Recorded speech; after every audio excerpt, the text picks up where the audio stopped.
எதிரும் புதிரும் தொடர்கிறது. இறைச்சி ஏன் அரசியலானது? இதன் மூலம் மத வேறுபாடுகள் அதிகரிக்கின்றனவா?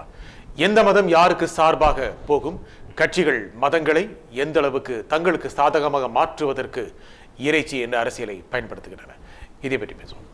திரு நாராயணன், உத்தரப்பிரதேசத்தில் இருக்கின்ற அரசியல் சூழ்நிலையை வைத்துக் கொண்டு ஏன் இந்த இறைச்சி விஷயம் என்பது செயல்படுத்திக் கொண்டிருக்கிறது என்று திரு ரவீந்திரன் ஜோஷி இடைவெளிக்கு முன்னால் கூறினார். அங்கு இருக்கின்ற வாக்கு வங்கி எவ்வாறு தங்களுக்கு சாதகமாக மாற்றிக்கொள்ள வேண்டும் என்று முலாயம் சிங் யாதவும் பிஜேபி நினைக்கிறது, காங்கிரசும் நினைக்கிறது. உண்மையில் இறைச்சியை அரசியலாக்கி வாக்கு வங்கியை மாற்ற வேண்டும், இந்துத்துவம் என்பதை உருவாக்க வேண்டும், அதை இன்னும் கன்சாலிடேட் செய்ய வேண்டும் என்ற எண்ணம் பிஜேபிக்கு இருக்கிறதா? இல்ல இதுல நான் ஏற்கனவே இதுல அரசியல் செய்யக்கூடாது, பார்க்க கூடாது. ஏனென்று சொன்னால் இப்போ உத்தரப்பிரதேசத்தில் நடந்திருக்கிறது ஒரு தவிர்த்திருக்க வேண்டிய, நடந்திருக்க கூடாத ஒரு வன்முறையான செயல் என்பதில் யாருக்குமே மாற்று கருத்துக்கள் கிடையாது. இதுல ஒரு அரசியல் கட்சி ஐயா நம்ம தாமோதர் அவர்கள் மூத்த அரசியல்வாதி இருந்தாலும் இதுலயும் அரசியல வழக்கம் போல நுழைக்க பாக்குறது சரி கிடையாது. ஏனென்று சொன்னால் இப்போ தந்தூர் கேஸும் நடந்துச்சு டெல்லியில. ஒரு பெண்ணை போட்டு வறுத்து எடுத்தாங்க. அப்ப காங்கிரஸ்காரங்க பூராங்க அப்படிதான் செய்வாங்கன்னு அர்த்தம் ஆயிடுமா? அப்படி இல்ல நான் மாதிரி சொல்லல. ஆனா இது போலத்தான் இவர்கள் தொடர்ந்து எந்த ஒரு சம்பவம் நடந்தாலும் இது போன்று அதையும் பாரதிய ஜனதா கட்சிக்கும் RSSக்கும் ஒரு லிங்க் கொடுத்து வேண்டும் என்ற திட்டமிட்ட ரீதியில இந்த சமுதாயத்தை, இரு மதங்களை பிளவுபடுத்துகிற முயற்சியில் காங்கிரஸ் தொடர்ந்து இறங்கிக் கொண்டிருக்கிறது. ஏனென்று சொன்னால் இந்த அரசாங்கம் வளர்ச்சி பாதையில சென்று கொண்டிருக்கிறது. தெளிவாக சொல்ல வேண்டும் என்று சொன்னால் இத்தனை காலங்களிலே இந்த கடந்த 1.5 ஆண்டுகளாகத்தான் இறைச்சி ஏற்றுமதி என்பது அதிக அளவில் நடந்து கொண்டிருக்கிறது. சரியாக சொல்ல வேண்டும் என்றால் இறைச்சி ஏற்றுமதி, பசு அல்லாத. இப்போ பிரச்சனையே பசு வதை தடை சட்டம் குறித்து தானே தவிர மற்ற எந்த விதமான மாடுகளை பற்றியோ மற்ற எந்த விதமான விலங்குகளை பற்றியோ இல்ல. நீங்க உலகம் முழுவதும் பார்த்தோம் என்றால் ஒரு சில நாடுகள்ல குதிரையை வதை செய்யக்கூடாதுன்னு சட்டம் இருக்குது, ஒரு சில நாடுகள்ல பூனையை வதை செய்யக்கூடாதுன்னு சட்டம் இருக்குது, ஒரு சில நாடுகள்ல நாயை கொல்லக்கூடாதுன்னு சட்டம் இருக்குது. இப்படி ஒவ்வொரு நாடும் அவர்கள் எதை புனிதமாக பார்க்கிறார்களோ அங்கே இருக்கக்கூடிய மக்கள் விரும்புவதை செய்கிறார்கள். சரி, நீங்க சொல்லுங்க. உத்தரப்பிரதேசத்தில் நீங்கள் நடந்த ஒரு நிகழ்வை, ஒரு தனிப்பட்ட ஒரு நிகழ்வு, ஒரு ஐசோலேட்டட் இன்சிடென்ட் என்று நீங்கள் சொல்கிறீர்கள். இருந்தாலும் கூட பசு மாட்டுக்கறியை அவர் உண்டிருப்பாரோ என்று ஒருவர் கொல்லப்பட்டார் என்றால் அந்த மனநிலை ஏன் உருவாகிறது? அதுதாங்க இது மிகப்பெரிய தவறு. இல்ல, தவறு என்பது நீங்கள் தவறு என்று பதிவு செய்கிறீர்கள். அந்த மனநிலை ஏன் உருவாகிறது? அந்த மனநிலை அதுதான் இது போன்று. அதுதான் ஏற்கனவே எல்லா உத்தரப்பிரதேசத்துல கூட பசுவதை தடை சட்டம் இருக்கிறது. ஆனா இதை வேண்டும் என்ற ரீதியிலே எதிர்கட்சியினர் இரு மதங்களுக்கு இடையே பிளவை உருவாக்க வேண்டும் என்கின்ற அடிப்படையில் ஒண்ணுங்க கோளாறு. முதலில் இது போன்ற பிளவு மனநிலை ஒரு குழுவுக்கு, ஒரு கூட்டத்திற்கு ஏன் வந்தது? இல்லங்க, இது தொடர்ந்து இது இன்னைக்கு நேரத்தில் இல்ல, கடந்த 20 ஆண்டுகள்ல 22 சம்பவங்கள் இது போல நடந்திருக்குது. 20-25 ஆண்டுகள்ல பிஜேபியே உருவாகாத போது கூட இந்த மாதிரிலாம் சம்பவங்கள் எத்தனையோ நடந்திருக்கிற. கிட்டத்தட்ட 200 சம்பவங்கள் இது போன்ற பசு வதையினால் இந்த நாட்டிலே நடந்திருக்கிறது என்பதை முதலில் நாம் புரிந்து, ஏதோ இன்னைக்குதான் இது நடக்குதுன்றதெல்லாம் இல்ல. நான் கேட்கிறேன், இவர் பிரதமர் அதை பத்தி ஒண்ணுமே சொல்லல அப்படிங்கிறாரு. நான் என்ன கேட்கிறேன், கோகுல் ராஜன் ஒருத்தர் இங்க இறந்து போனாரு, விஷ்ணு பிரியான்னு தற்கொலை, ஒரு செயினான இன்சிடென்ட், ஏன் பிரதமர் இது குறித்து பேசவில்லைன்னு ஏன் அவங்க யாரும் கேட்கல? எல்லாத்துக்கும் இந்த நாட்டில் நடக்கிற எல்லாத்துக்கும் பிரதமர் பதில் சொல்லிட்டு இருக்க முடியுமா? இன்னைக்கு மாநில அரசு சொல்றாங்க, நான் என்ன சொல்றேன், அந்த கொலைக்கு எப்படி மாநில அரசு பொறுப்பேற்க வேண்டுமோ சட்டம் ஒழுங்கு என்பது அந்த மாநில அரசு சம்பந்தப்பட்ட விஷயம். அதற்கு மேல இதை நகர்த்த கூடாது. ஆனால் இதை வேண்டும் என்று பதட்டத்தை உருவாக்க வேண்டும் என்கின்ற ரீதியில அதுல யாருக்கு லாபம்? காங்கிரஸ். பதட்டத்தால் யாருக்கு லாபம்? காங்கிரசுக்கு என்ன லாபம்? நன்றாக இருக்கக்கூடாது, இந்த ஆட்சி நன்றாக இருக்கக்கூடாது, நாடு வளர்ச்சி அடையக்கூடாது, மறுபடியும் நாங்கள் ஆட்சிக்கு வர வேண்டும். அது என்ன? அதுல எந்த வாக்கு லாபம் கிடைக்கும் காங்கிரசுக்கு? ஆமா, மக்கள் ஒரு பதட்ட பிஜேபி வந்ததுனால பதட்டத்தை உருவாக்கி அதன் மூலமாக நாம் அரசியல் செய்ய வேண்டும் என்கின்ற நினைப்பு காங்கிரசாருக்கு இருக்கிறது. இந்த பதற்றம் மூலம் யாருடைய வாக்குகள் காங்கிரஸ் கிடைக்கும் சொல்ல முடியாது.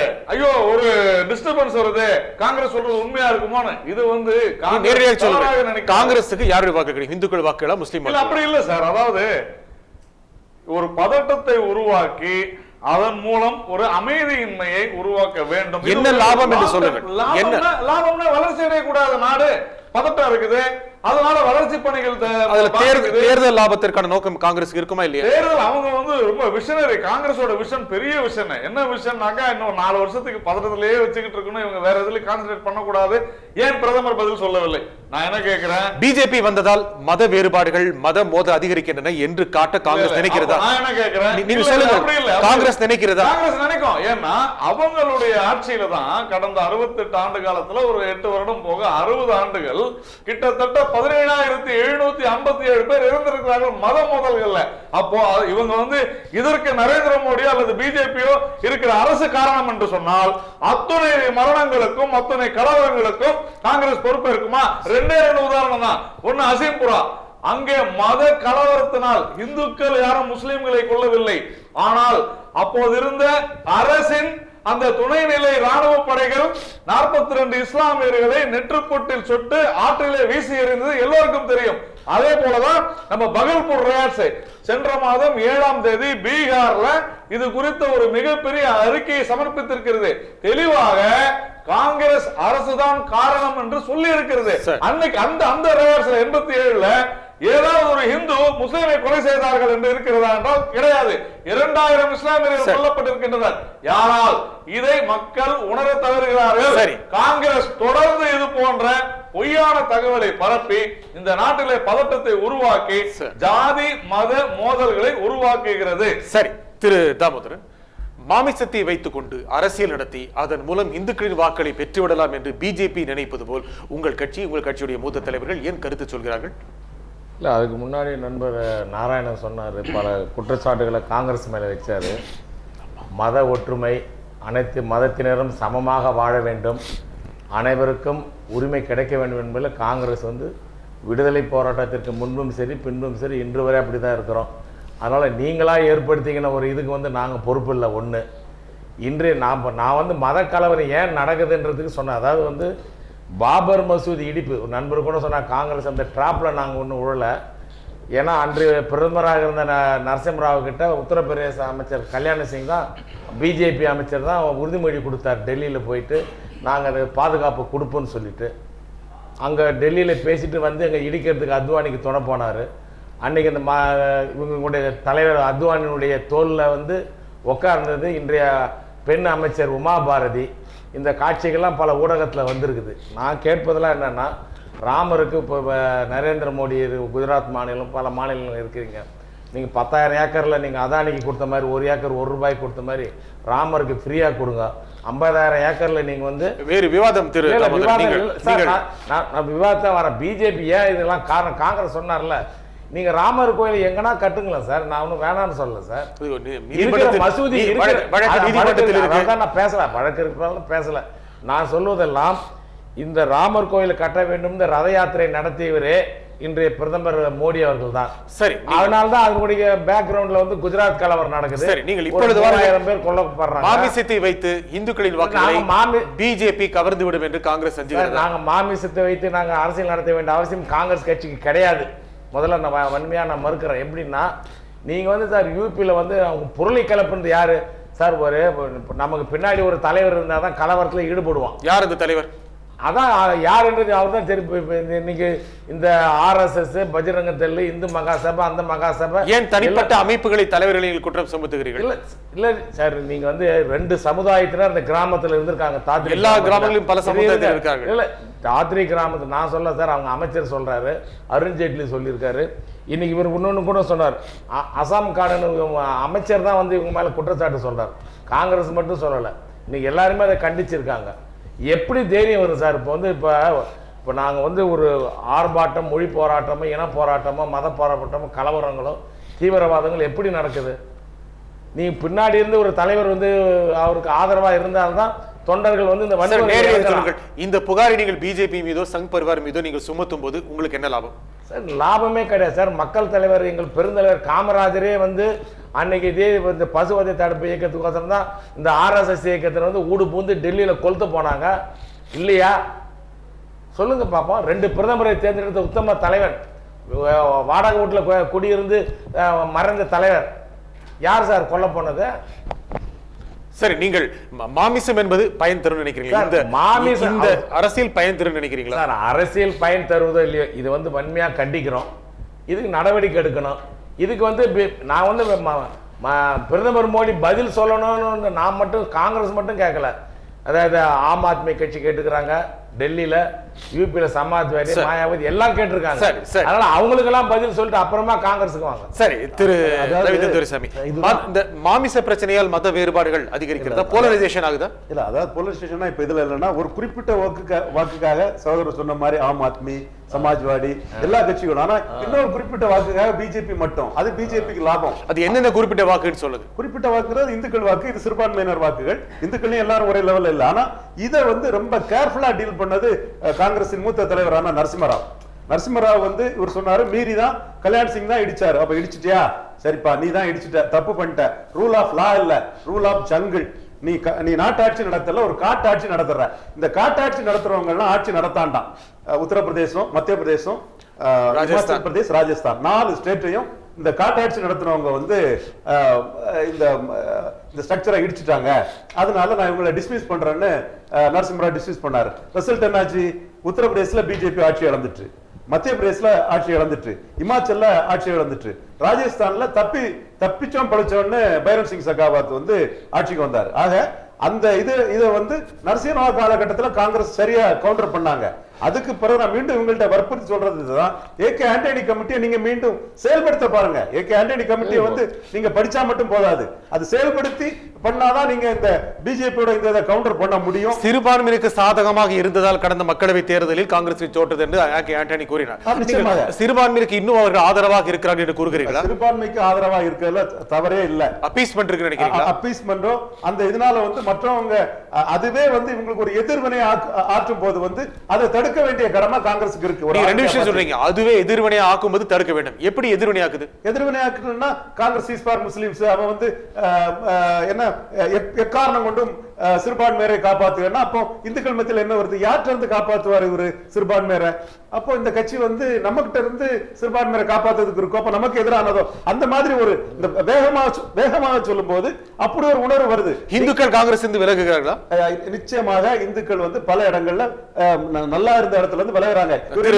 ஏற்கனவே முதலில் சொன்னாரு, இவர் சொன்னாரு காங்கிரஸ்காரங்க தான் இருந்து சொன்னாருன்னார்ல, அந்த இடத்துல தான் இப்ப பிஜேபி போயிருக்கிறான்.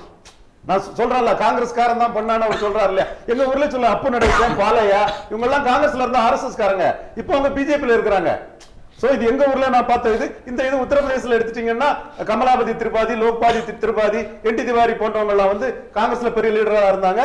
அந்த அவர்கள் இல்லாவிட்டாலும் இறந்து போயிருக்கலாம் சிலர். அந்த தரப்பினர் வந்து இந்த பிஜேபி முன்னிட்டு நடத்துறாங்க. அப்போ காங்கிரஸ் கட்சி வந்து ஏகே ஆண்டனி கமிட்டியை வந்து தெளிவா பரிசீலனை பண்ணி பார்க்க வேண்டியதான். தெளிவா என்ன செய்யணும்? காங்கிரஸ் என்ன செய்யணும்? பல அம்சங்கள்லயும் வந்து எந்த இடத்துல நம்ம வந்து பிஜேபி வந்து நம்மள வலையில வீழ்த்தி போலரைசேஷனை உருவாக்குறாங்களோ காங்கிரஸும் பிஜேபி மாதிரி மாறணுமா? இல்ல, அப்படி மாற வேண்டிய அவசியம் இல்ல. நீங்க வந்து எந்த இடத்துல பிஜேபி வந்து நம்மகிட்ட அவங்க போலரைசேஷன் அரசியல் படி ஸ்கோர் பண்ண நினைக்கிறாங்களோ அந்த இடத்துல தடுக்க பார்க்கணும். அது சாத்தியமா? நிச்சயமா சாத்தியம். முலாயம் சிங் யாதவ் தடுக்கிறாரா? சரி, நீங்கள் பிஜேபி பெரும்பான்மை சார்பான அமைப்பாக இருக்கிறது என்று நீங்கள் சொன்னாலும் காங்கிரஸ் சிறுபான்மை சார்பான அமைப்பாக இல்ல. அப்படி இல்ல.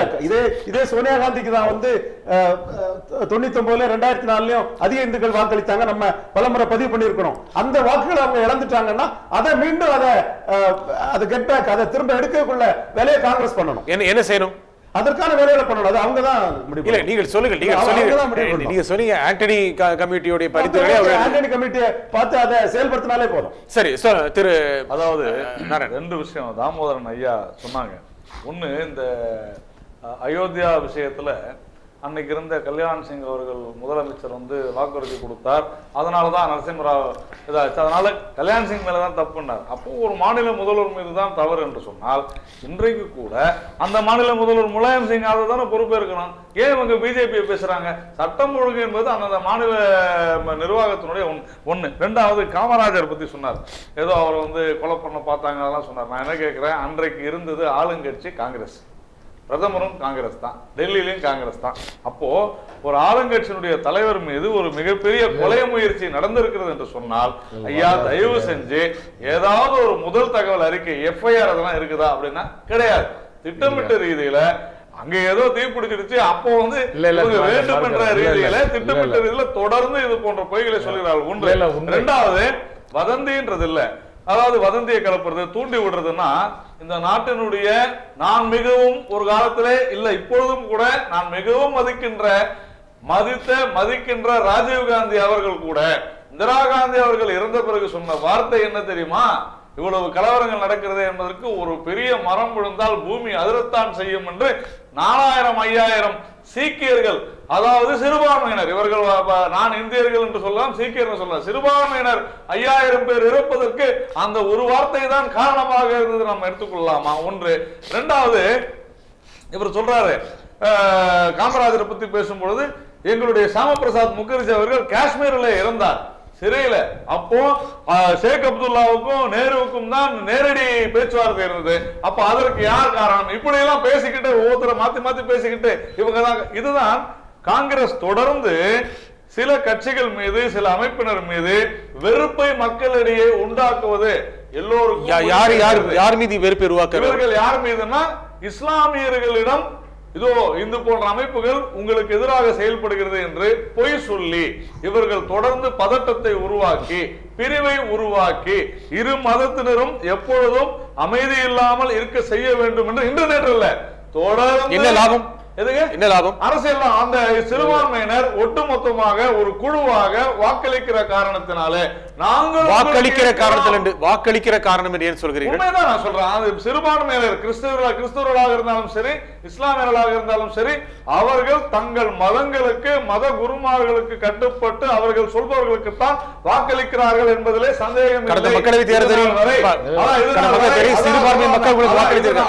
கடந்த மக்களவைத் தேர்தலில் முஸ்லிம்கள் வாக்களிக்கவில்லை. நான் சொல்றது மக்கள் கேட்க வேண்டும். கடந்த மக்களவை தேர்தலில் முஸ்லிம்கள் உங்களுக்கு உத்தரப்பிரதேசத்தில் வாக்களித்திருக்கிறார்கள் இதனால் வரை என்று. ஆனால் தற்பொழுது கடந்த 1.5 வருடத்துக்கு முன்னால நாம் இது போன்ற பல விஷயங்களை பேசிய காரணத்தினால 68 ஆண்டுகளாகியும் இஸ்லாமிய சமுதாயம் பொருளாதார ரீதியாக முன்னேற்றம் அடையவில்லை, அடக்கப்பட்டிருக்கிறார், ஒடுக்கப்பட்டிருக்கிறோம் என்று அறிந்து கொண்டு காங்கிரஸ் நம்மை இத்தனை காலம் ஏமாற்றி விட்டது தெரிந்து கொண்டு இப்பொழுது மாறி இருக்கிறார்கள். தொடர்ந்து பேசுவோம். சிறுபான்மை மனநிலை மாறுகிறதா? யார் மீண்டும் அவர்களை ஒருமுகப்படுத்துகிறார்கள்? ஒருங்கிணைப்பு சாத்தியமா? இந்துக்கள் வாக்குகள் யாருக்கு போகும்? இது எப்படி தொடர்ந்து பேசுவோம் பாருங்கள்.